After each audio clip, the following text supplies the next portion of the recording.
মচমচা করলা ভাজার রেসিপি।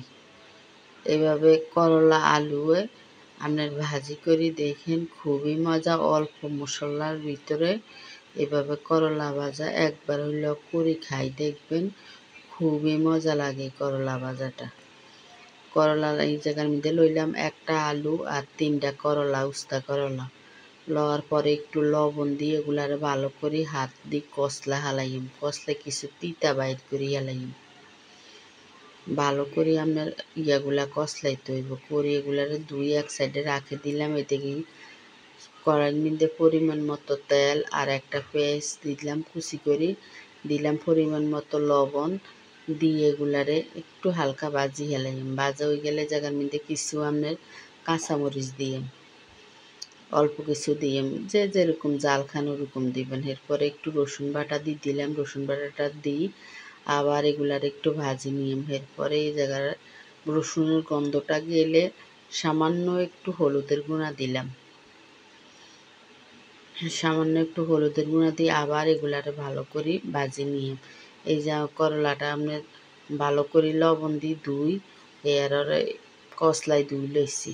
এই যে তেলটা আমার পেঁয়াজটা বাদামি কালার হয়ে এসছে, এবার দিয়ে দিলাম করলাগুলা দিয়ে এই তেলের উপরে শুধু হালকা আগুনের উপরে শুধু করলে এগুলো লাড়াত থাকবে।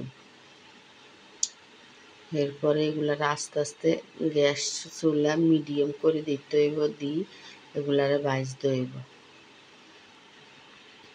উল্টে পাল্টে এই পিঠে পিঠ করে ভাজি। ঢাকা দিতাম না, ঢাকা দিলে আপনার তিতা বাইর হয়ে যাইব। ঢাকা না দিয়ে এভাবে ভাজি করবেন করলা।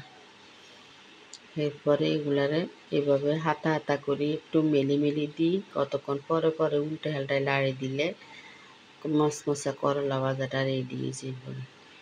এই যে প্রায় এগুলা হয়ে আসছে, আরও কতক্ষণ লাগবো। এইভাবে একবার হইলেও করলা ভাজি করে খাই দেখেন, খুবই মজা হয়। গুড়ি গুড়ি শুধু লাড়াত রাখতে হইব। আর গ্যাসের আগুন একবারে ডিম করে করে নর্মাল করে দিতে হইব, নইলে আপনার এগুলা লাল হয়ে যাইব কিন্তু বেশি, খাইতে তিতকুটি লাগবে। আপনার তো করলা তিতা, আরও তিতা তিতা লাগবে বেশি। এভাবে হালকা আগুনের উপরে জুড়া করলা আলু ভাজা এভাবে একবার হইলেও করে খাই দেখবেন, খুবই মজা হয়। এই যে আমার আপনার করলা ভাজা রেডি হয়ে গেছে। যদি আমার কাছে ভালো লাগে তাহলে একটা লাইক, কমেন্ট, শেয়ার, সাবস্ক্রাইব করে দিয়েন।